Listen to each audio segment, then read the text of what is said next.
encarando la realidad. ¿Cómo conduce el centramiento a la verdad?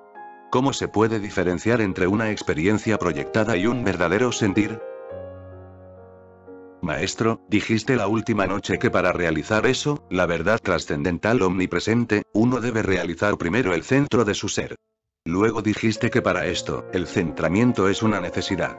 ¿Es este centramiento el mismo que la cristalización de Gurdjieff?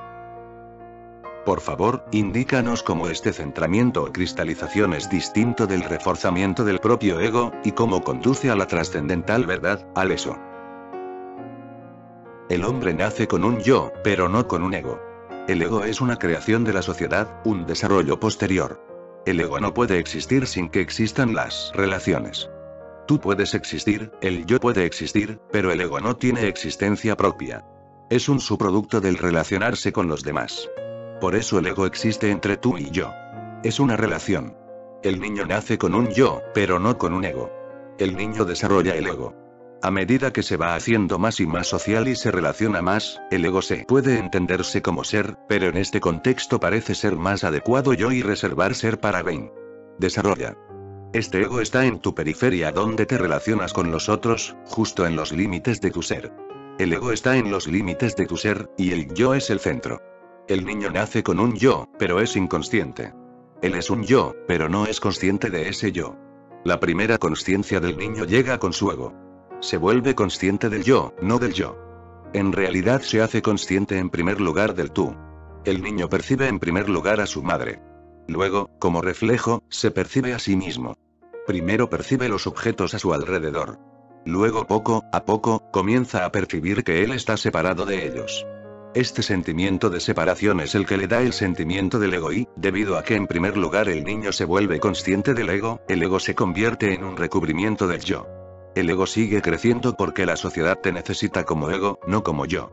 El yo es irrelevante para la sociedad. Tu periferia sí es significativa.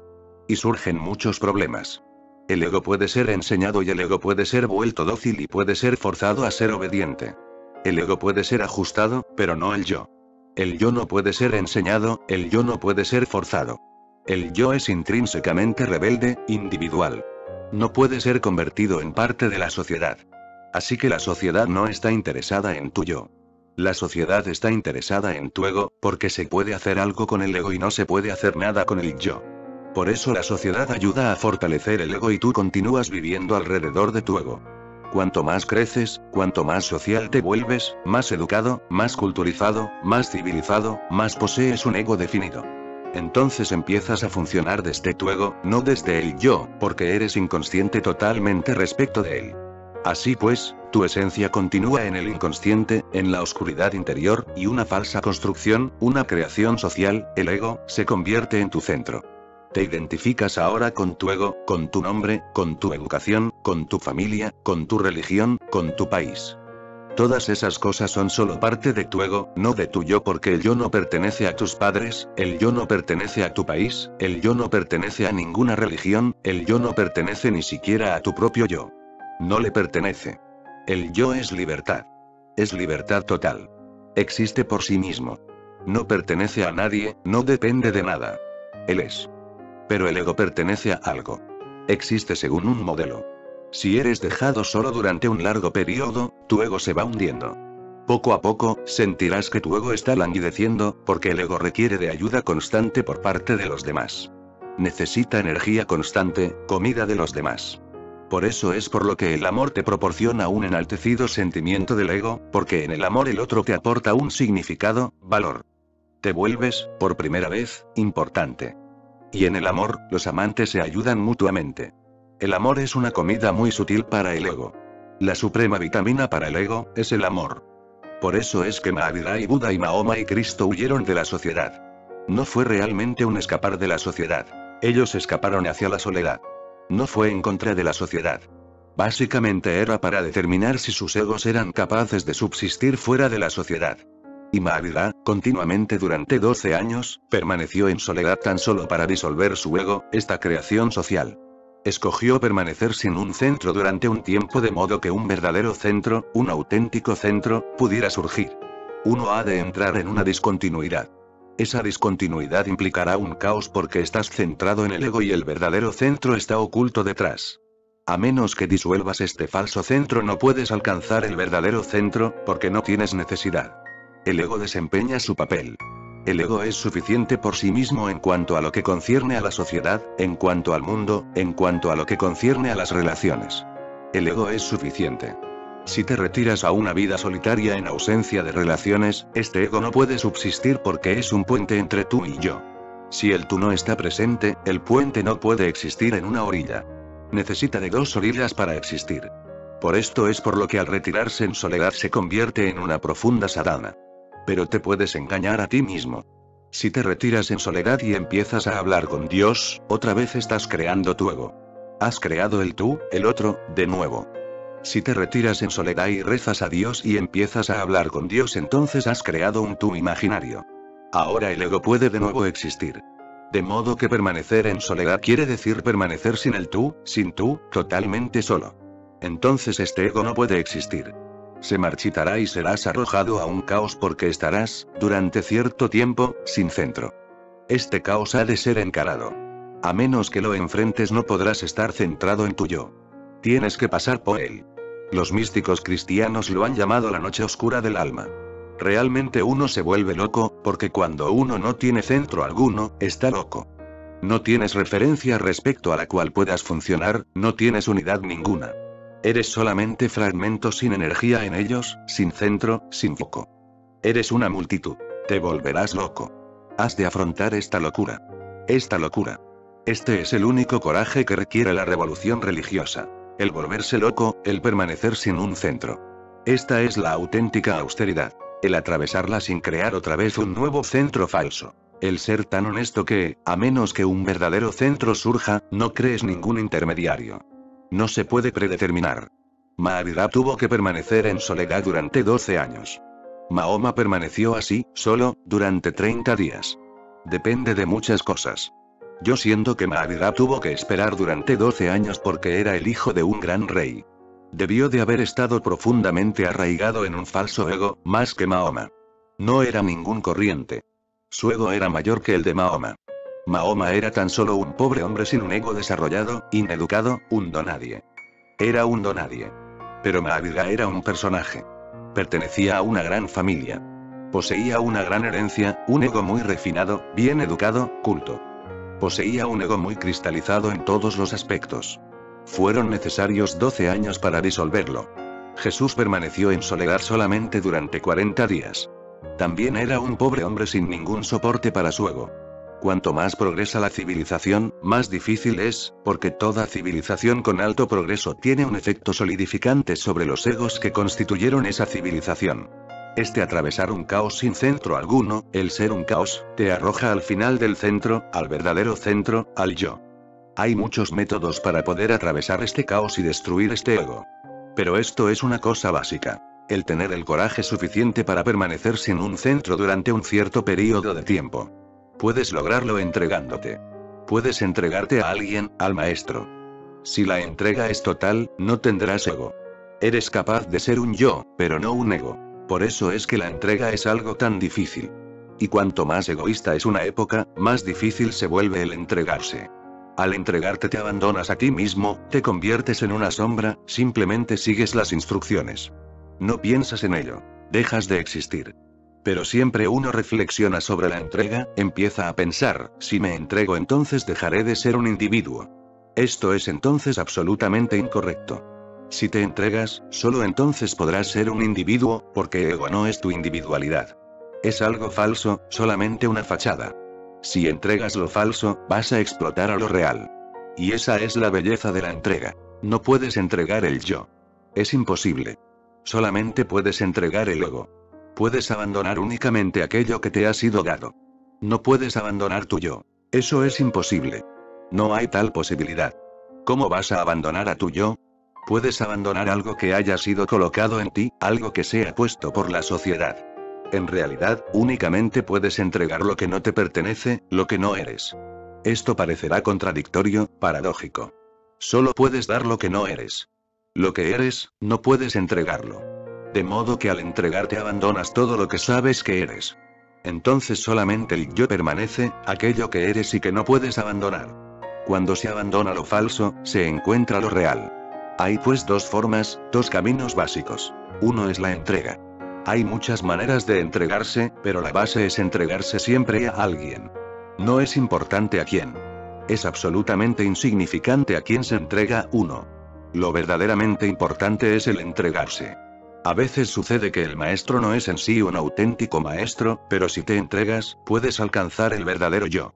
Incluso un falso maestro puede ser de ayuda, incluso un maestro fallecido puede ser de ayuda, porque lo fundamental no es a quién te entregas, lo verdaderamente fundamental es el hecho de que te estás entregando. Lo que sucede está en ti. A quién se dirige es totalmente irrelevante. Puede que Krishna esté allí o no esté. Buda puede ser un personaje histórico o puede no serlo. Jesús puede que sea un mito. No importa. Si puedes entregarte a Jesús, tanto si Jesús existió como si no existió, lo que tenga que suceder te sucederá. Es la entrega a la que tiene valor. De modo que un sistema, un camino básico es el de la entrega. Otro, es el de la absoluta voluntad.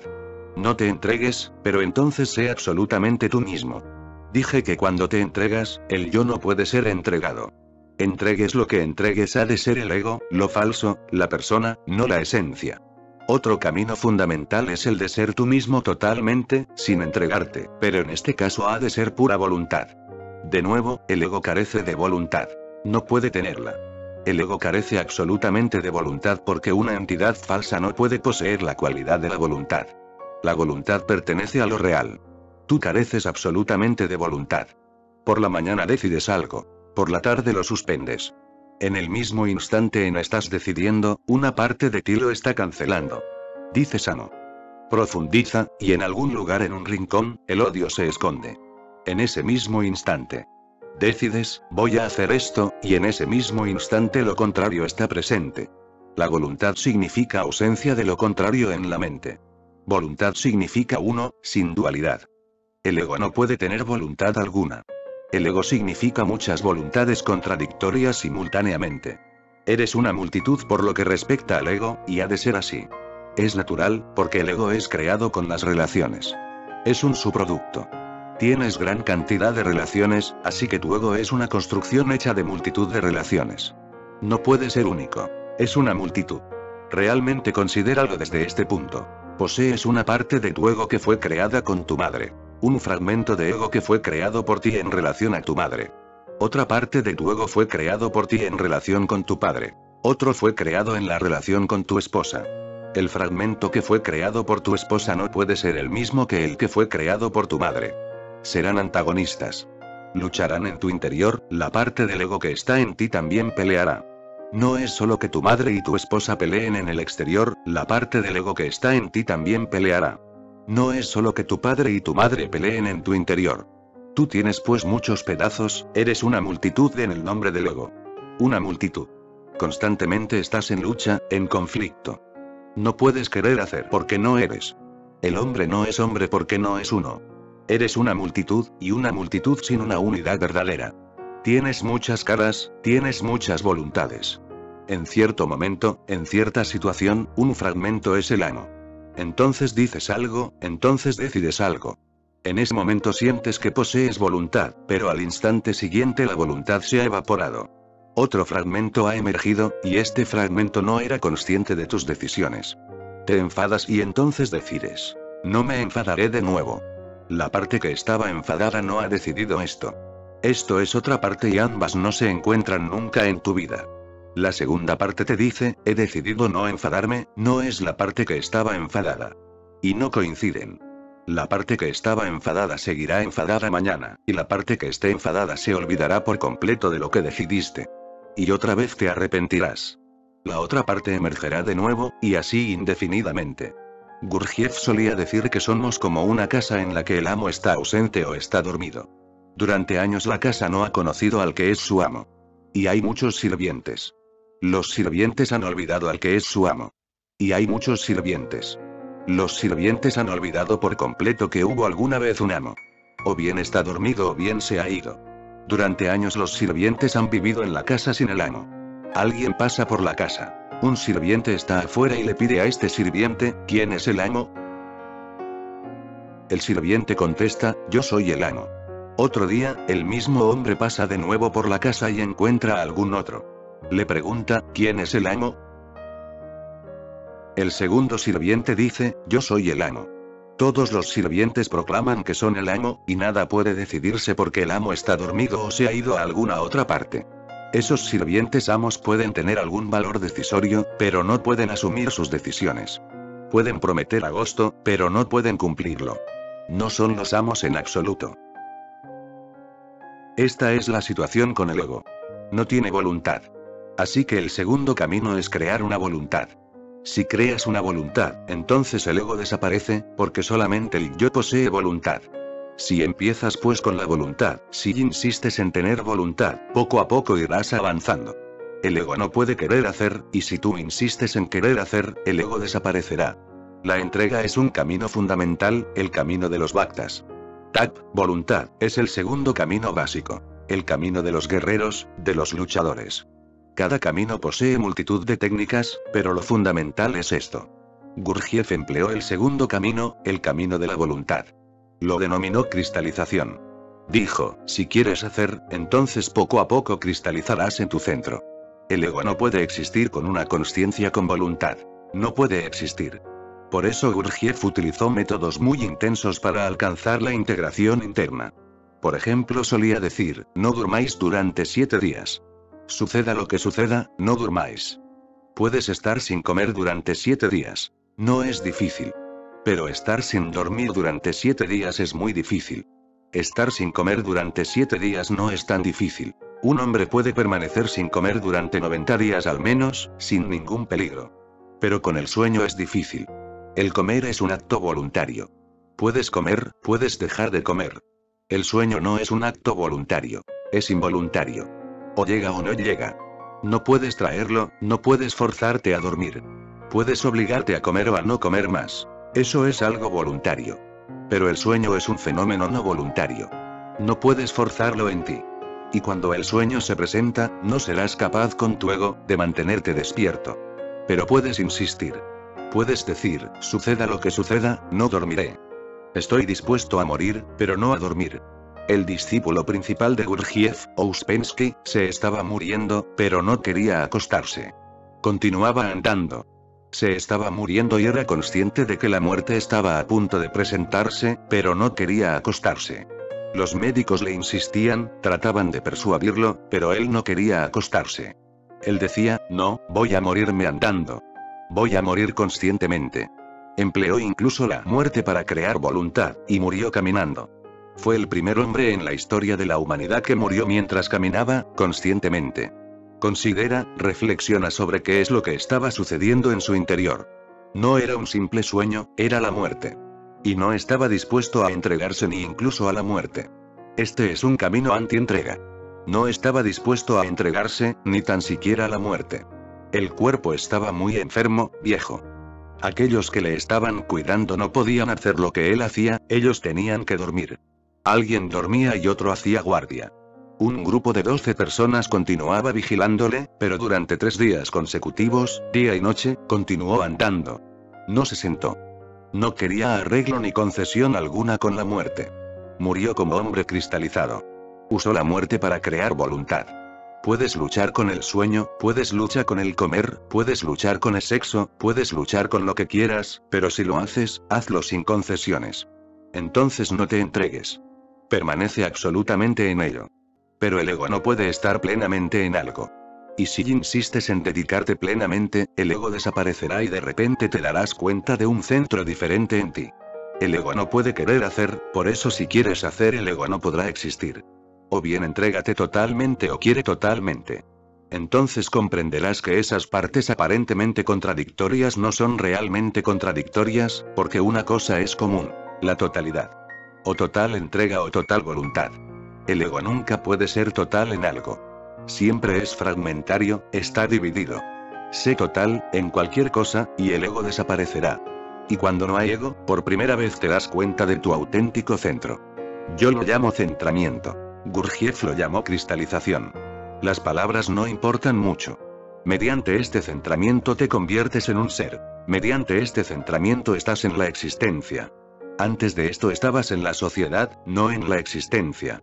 Antes de esto eras una parte de la civilización, de una cultura, de una lengua, de una religión, pero no una parte de la existencia. Antes de esto, pertenecías a esto. Una vez centrado, perteneces a eso, a lo que está más allá, a lo que no es creado, a lo eterno.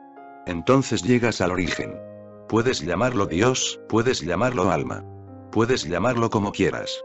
Los Upanishads lo llaman eso, lo que nunca nació, lo que nunca morirá, lo que es.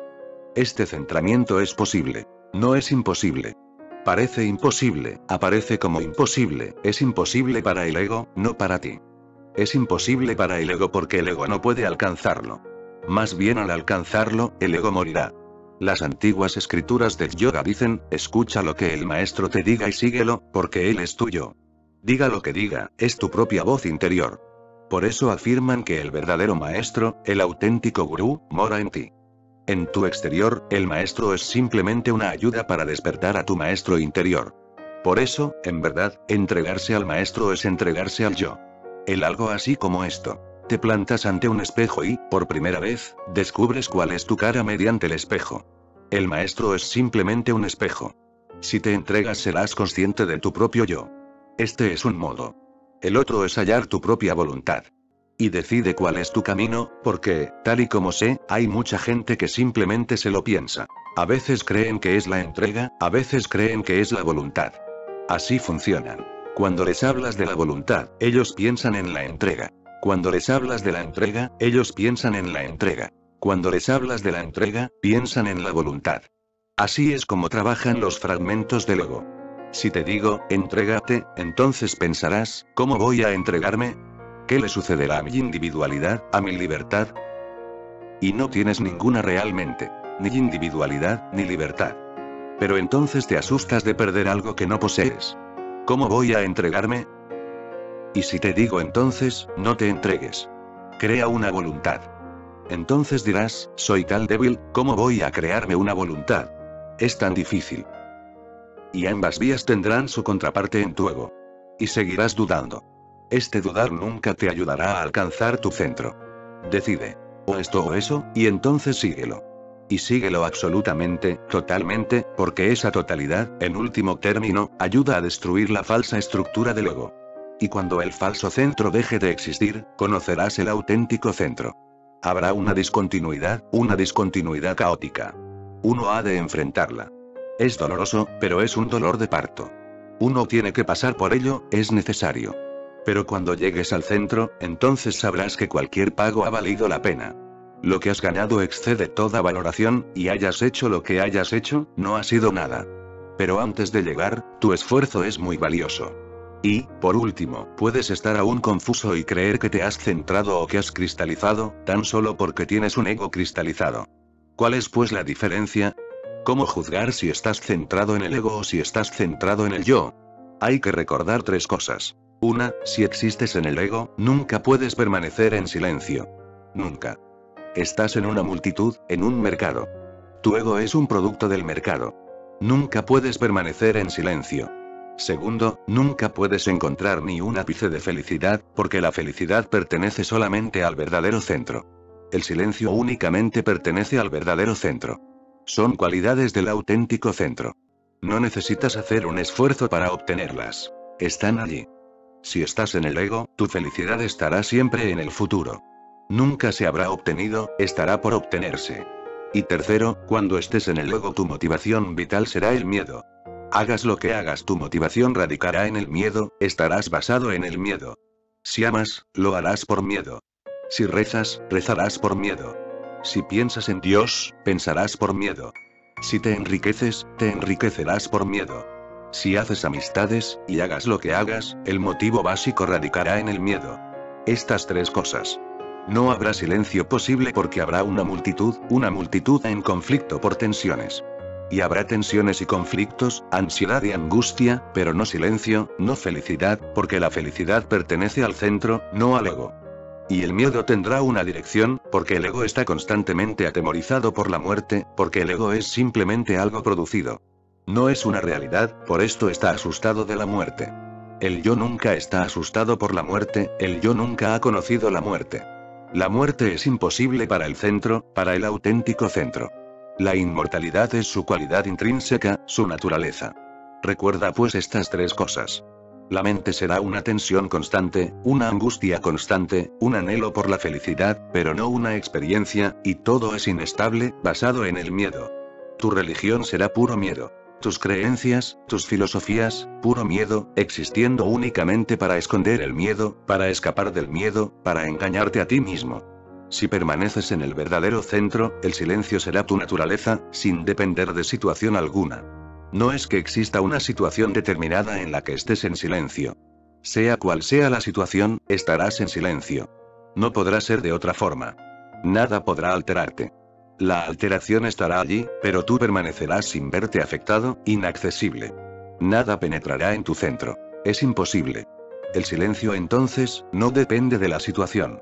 No depende de que haga buen día, ni de que tengas éxito, ni de verte rodeado de amigos, no.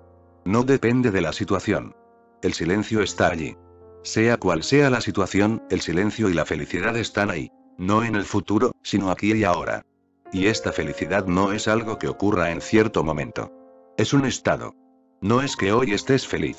No puedes sentirte de otra forma. Tú eres felicidad, y el miedo se disuelve. Y con la disolución del miedo, la totalidad del mundo que hemos creado alrededor del miedo se disuelve. Entras en un mundo donde no hay miedo. Y cuando no existe el miedo, solamente entonces es posible la felicidad. El miedo y la felicidad no pueden coexistir. Es debido al miedo que hemos creado todas las dependencias, todas nuestras esclavitudes.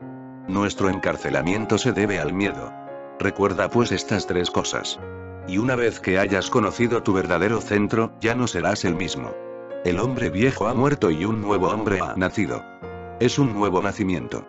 Cuando el niño nace, solo un cuerpo nace. Luego la sociedad proporciona el ego. Sigues viviendo con el ego y un cuerpo, sin yo. A menos que disuelvas este ego y descubras el yo, tu vida será desperdiciada. Tus padres te dan el cuerpo y la sociedad te proporciona el ego. ¿Quién eres tú? El cuerpo pertenece a tus padres, a la herencia, a un largo proceso, y el ego pertenece a la sociedad. ¿Quién eres tú? Gurdjieff solía decir que tú no existes. Eres un simple mecano. A menos que descubras algo que no te haya llegado a través de tus padres, que no provenga de la sociedad, que no te sea suministrado, que haya sido siempre tuyo, antes de nacer tú, después aún de tu muerte, lo que serás, lo que has sido, lo que eres. A menos que descubras eso, no serás un ser centrado, seguirás viviendo en la periferia. Esta existencia periférica ha sido llamada samsara, el mundo, esto. Esta existencia centrada es denominada el nirvana. Eso. Segunda pregunta. Maestro, ¿cómo puede uno distinguir una experiencia proyectada de un sentimiento auténtico? ¿Cómo puede uno distinguir una experiencia proyectada de una auténtica? Es difícil. Debido a que tenemos que especular, es difícil. Por ejemplo, ¿cómo puedes saber si estás tocando un fuego real, o uno imaginario? Si nunca has tocado un verdadero fuego, es muy difícil averiguarlo, hacer una distinción teórica. Si has tocado un fuego real, entonces no hay dificultad, entonces sabes. Una experiencia proyectada es solamente una experiencia onírica. Pero podemos pensar algo sobre ello. Si has proyectado algo, tienes que seguir proyectándolo, si no, desaparecerá. Por ejemplo, si proyecto a Dios y digo, le veo en los árboles. Le veo en el cielo. Le veo en todas partes, si esta es una experiencia proyectada, si es únicamente mi proyección, mi pensamiento sobreimpuesto en las cosas, no es una realización, sino una idea, una teoría impuesta sobre las cosas. Si yo proyecto el ver a un árbol como divino, entonces he de sustentar esta proyección constantemente.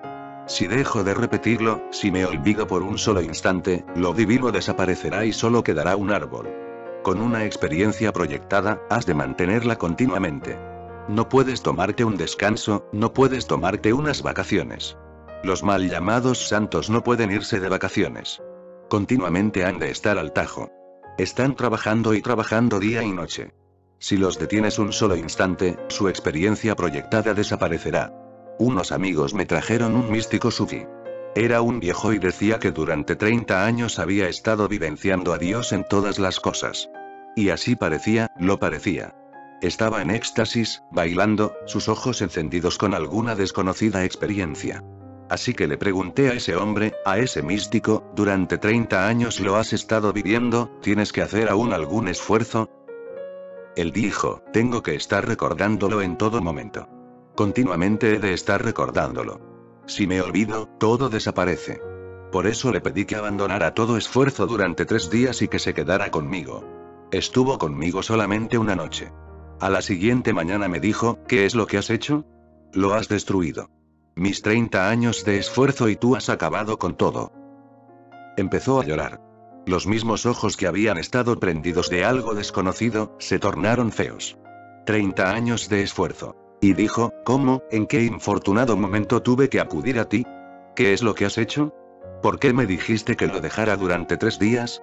¿Cómo voy a volver a estar en ello? Esta es una experiencia proyectada.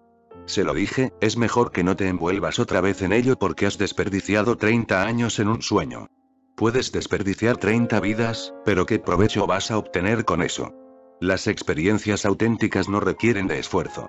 No necesitas el mantenerlas. Cuando sucede, ha sucedido. Ahora puedes olvidarte de todo. No necesitas mantenerla, no hay un mantenimiento constante. Permanece. Te olvidas de ella. Está ahí. Ni la miras. Está ahí. Duermes. Está ahí. Entonces el árbol nunca se convertirá en un árbol de nuevo. Nunca volverás a ser un simple árbol. Tanto si lo recuerdas como si no, es divino. Una cosa pues. Necesitas esforzarte antes de que suceda. Recuerda, necesitas esforzarte antes de que suceda. En ambas, en la auténtica y en la proyectada, se necesita esfuerzo antes de que sucedan. En las experiencias auténticas no hay necesidad después de que hayan sucedido, pero en las experiencias proyectadas existe una constante necesidad, has de seguir esforzándote. Es como en los cines. El proyector funciona constantemente para que en la pantalla se vea el film. Si por un solo instante la película o el proyector se detiene, todo desaparece, el sueño entero desaparece por completo y solo queda una pantalla vacía y nada más. Has de mantener el proyector funcionando constantemente. Entonces la pantalla no existe, en su lugar hay un mundo diferente. El caso es el mismo si has de mantener tu mente funcionando constantemente como proyector o si has de recordar que eres divino, que todo es divino, que todo a tu alrededor es Dios. Has de estar proyectando continuamente, sin pausa. Si hay una interrupción, todo desaparece. Es una proyección. No es auténtico, no es real. Si no hay necesidad de ese constante esfuerzo, entonces es auténtica, es real. Entonces te puedes olvidar de ella. El día en que te olvidas de Dios, solamente entonces has realizado. Si has de estar recordándole, es una proyección. El día en que puedas dejar tu meditación y no haya diferencia, cuando tanto si medites o no sea lo mismo, entonces será auténtica. Si dejas de meditar, si dejas de rezar, si dejas de esforzarte y todo cambia y sientes que en tu interior falta algo, entonces es una proyección, un sentimiento proyectado. Es una adicción. Uno es un adicto a las drogas y tú eres un adicto a los rezos, pero es lo mismo. Uno de los más raros y profundos tratados sobre yoga en la India es la Grande Samhita. Es el fundamental. Dice, a menos que trasciendas la meditación, tus meditaciones no son de utilidad alguna. A menos que trasciendas la oración, tus oraciones no son de ninguna utilidad. A menos que trasciendas la oración, tus oraciones no habrán sido escuchadas. A menos que te olvides de Dios completamente, no serás uno con Él. Un Buda no hablará de Dios. No hay por qué. Alguien ha dicho, no ha habido nunca un hombre tan ateo como Gautama el Buda, pero tampoco uno tan divino. Pero él podía ser ateo debido a que era divino. Recuerda pues una cosa. Deja de proyectar constantemente. Solamente hay una cosa que puedes hacer y es dejar tu mente vacía de pensamientos, porque los pensamientos son las proyecciones. Si tienes pensamientos, serán proyectados. Si careces de pensamientos, es como si el proyector no tuviera película. Si no hay película, no hay proyección. Tu mente es un proyector de cine y los pensamientos son la película. Si los pensamientos pasan y la máquina funciona, serán proyectados, entonces el mundo entero se convertirá en la pantalla. Sigues y sigues proyectando. Cuando amas a alguien, la persona es simplemente la pantalla. Tú eres el que proyectas. Cuando odias a alguien, la persona es simplemente una pantalla. Tú eres el que proyectas. Son tus pensamientos los que vas proyectando. El mismo rostro es bello hoy, y mañana será feo. La misma cara, tu sentimiento de fealdad no tiene relación alguna con la cara. El rostro es simplemente una pantalla en la cual tus ideas son proyectadas. Ni pensamientos, ni proyecciones. De ahí mi insistencia en que alcances un punto de ausencia de pensamientos, de consciencia sin pensamientos, de modo que no haya proyecciones. Entonces contemplarás al mundo tal como es, no como lo conforman tus pensamientos. Si eres capaz de ver al mundo como es, has llegado a lo divino. Ahora puedes percibir la diferencia. El mundo está ahí. Tú proyectas lo divino en él. Es un pensamiento. Dices, el mundo es divino. Es un pensamiento. No lo conoces. Lo has oído, lo has leído, alguien te lo ha dicho. Desearías que fuera así, lo anhelas, suspiras porque fuera así, pero no lo sabes por ti mismo. No conoces al mundo como algo divino. Conoces al mundo como mundo. Este concepto de que el mundo es divino, es un pensamiento. Ahora eres capaz de proyectarlo. Repítelo constantemente, déjalo que permanezca en la mente constantemente, déjalo que se interponga constantemente entre tú y el mundo, y entonces tu mente proyectará mediante el pensamiento y algún día el mundo comenzará a parecerte divino. El hombre es una proyección. Has pensado que es divino, y ahora lo percibes. La auténtica realización es absolutamente distinta. Tú no sabes lo que es el mundo. No dices que sea divino o que no lo sea. Tú dices, no lo sé. Así es como un auténtico, un verdadero buscador comienza. Él dice, no lo sé. El falso, el que proyecta siempre afirma, lo sé. El mundo es divino. Dios está en todas partes. El verdadero buscador dice, no lo sé. Conozco el árbol, conozco la piedra. No sé qué es lo que es el interior de la existencia. Soy ignorante. Este sentimiento te otorga una humildad, una profunda humildad. Y cuando no sabes, no eres capaz de proyectar, porque entonces no cooperarás con ningún pensamiento. Abandona entonces todo pensamiento y di, no lo sé. Abandona todo pensamiento. No te ates al conocimiento. Poco a poco, concienciate de que no debería de haber pensamientos entre tú y el mundo. Esto es lo que significa meditación. Una relación sin pensamientos. Tú estás aquí. Te observo sin pensamiento alguno, sin prejuicio, sin imagen, sin ninguna interposición. Tú estás ahí, yo estoy aquí y hay un espacio sin llenar, vacante. Si puede darse esto entre tú y el mundo te será revelado en su totalidad, en su realidad, en su esencia. Entonces conocerás eso que es, y eso es divino. Pero entonces no será una idea. No habrá ideas en absoluto. Estarás vacío, hueco, en silencio. Será una revelación, no una proyección. Así que una mente meditativa alcanza un estado de ausencia de pensamientos y solamente entonces es posible la revelación. De otro modo continuarás proyectando. El pensamiento no puede hacer otra cosa. Proyectará. Profundiza en la meditación y permanece con la realidad sin pensamientos. Siéntate bajo un árbol sin pensamientos, mira al árbol sin ideas en la mente, sin preconceptos. Deja que el árbol esté ahí, encarado por tu conciencia. Sé un espejo, en silencio, sin ondas de pensamientos, y deja que el árbol se refleje en ti. Y entonces sabrás que el árbol nunca existió como árbol. Eso era solo una apariencia, una cara, una persona. Era divino, únicamente que enmascarado como árbol. El árbol era solamente una vestimenta. Ahora conoces el interior. No tienes necesidad de recordarle. Siempre que estés en este estado meditativo, Dios estará ahí, lo divino estará ahí. Me gustaría expresarlo de esta. Lo divino no es un objeto, no puedes descubrir a lo divino como un objeto, en alguna parte. Es un estado mental. Cuando posees este estado mental, está en todas partes. Y si no posees este estado mental, puedes crear un falso estado, con pensamientos. Pero ha de ser mantenido constantemente. Y no puedes mantener una cosa constantemente. De modo que encontrarás a santos arrepintiéndose y llorando y sintiendo que han pecado porque no lo han mantenido continuamente. ¿Cómo vas a poderlo mantener sin cesar? Si estás sosteniendo algo, tendrás que relajarte. Todo esfuerzo tiene que relajarse.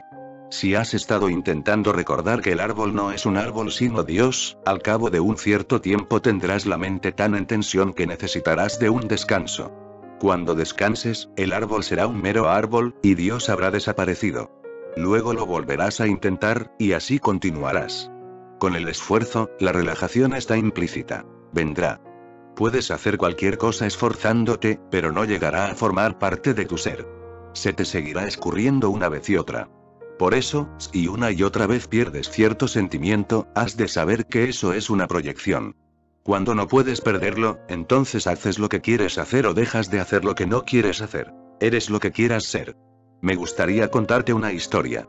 Un monje chino vivía bajo un árbol desde hacía 30 años y era conocido por ser un hombre altamente realizado. Una mujer del pueblo estaba sirviendo a ese monje durante 30 años, continuamente. El monje era considerado como absolutamente puro. Ahora era viejo y la mujer era vieja también. Esa mujer estaba en su lecho de muerte y llamó a una prostituta del pueblo y le pidió que fuera donde el monje por la noche, a medianoche. Tan solo ve y abrázalo y regresa y dime cómo ha reaccionado. La prostituta le preguntó, ¿para qué tengo que hacer esto? La anciana le dijo, le he servido durante 30 años, pero aún siento que su pureza es una pureza forzada. No es natural. Por eso antes de morir desearía saber si he estado sirviendo al hombre que debía o si simplemente fui engañada como él se ha engañado a sí mismo, porque yo he sido parte de esto. Por eso antes de morir, dímelo. Quiero saberlo. Así que la prostituta fue. Era medianoche y el monje estaba meditando. Era la última meditación nocturna. En el instante en que vio a la prostituta acercarse y él la conocía, y la conocía bien. Eran del mismo pueblo. Y la conocía bien porque se había sentido atraído hacia ella en muchas ocasiones. En realidad estuvo luchando contra esa prostituta durante años. Estaba asombrado. Salió corriendo de la cabaña y gritó, ¿por qué has venido aquí? No me toques. Y estaba temblando y sudando. La prostituta se rió, se dio media vuelta y le contó a la anciana lo que había sucedido. La vieja le dijo, así que fui engañada. Aún es el mismo. Nada ha cambiado. Reacciona como todos. Está asustado. Su mente está todavía encadenada. Su mente es aún sexual. El sexo puede adquirir simplemente el aspecto contrario. Puedes sentirte atado de dos sienas. Positiva y negativamente. La atracción negativa puede que no parezca atracción, pero lo es. Lo mismo le sucedió a Buda. Buda estaba bajo un árbol en un bosque. Unos jóvenes habían ido de picnic, para disfrutar. Habían llevado una prostituta con ellos. Estaban comiendo y bebiendo y se emborracharon tanto que la prostituta se les escapó. Estaban tan borrachos que la prostituta se les escapó. Cuando se dieron cuenta de que la prostituta se había escapado, fueron tras ella. Había únicamente un camino. La prostituta debía de haber pasado por donde Buda estaba sentado, así que se acercaron y le pidieron al Buda, Bhikkhu, ¿has visto una hermosa mujer desnuda pasar por aquí? Este es el único camino. Buda abrió sus ojos y les dijo, es difícil decir si era mujer u hombre. Es difícil decir si era hermosa o no. Es difícil decir si iba desnuda o vestida. Pero alguien ha pasado. Esto sí lo puedo asegurar. Alguien ha pasado. No puedo decir si era un hombre o una mujer porque no estoy interesado, no estoy en absoluto interesado, ni incluso negativamente. Si era hermosa o no, no me interesa. Si iba desnuda o no, no me interesa.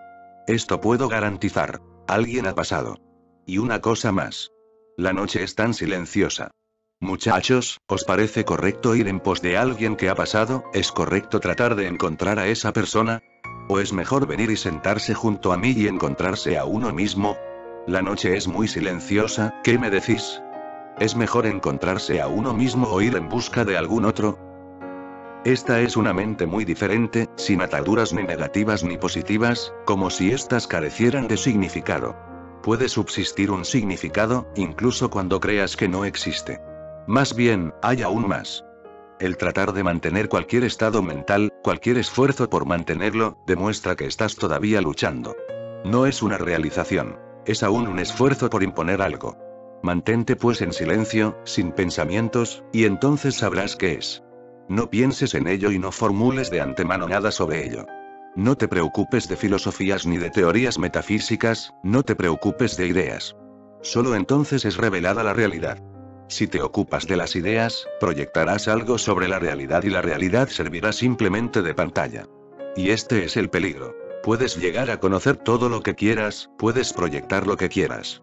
La mente tiene dos capacidades. Una es la de proyectar cualquier cosa y la otra es que puede permanecer totalmente vacía. Esas son las dos posibilidades. Si la mente es empleada como una proyección positiva, entonces puedes realizar lo que quieras, pero no será una realización. Estarás viviendo en un sueño. Vacía la mente y encara la realidad con la mente vacía, sin pensamiento. Entonces conocerás aquello que es.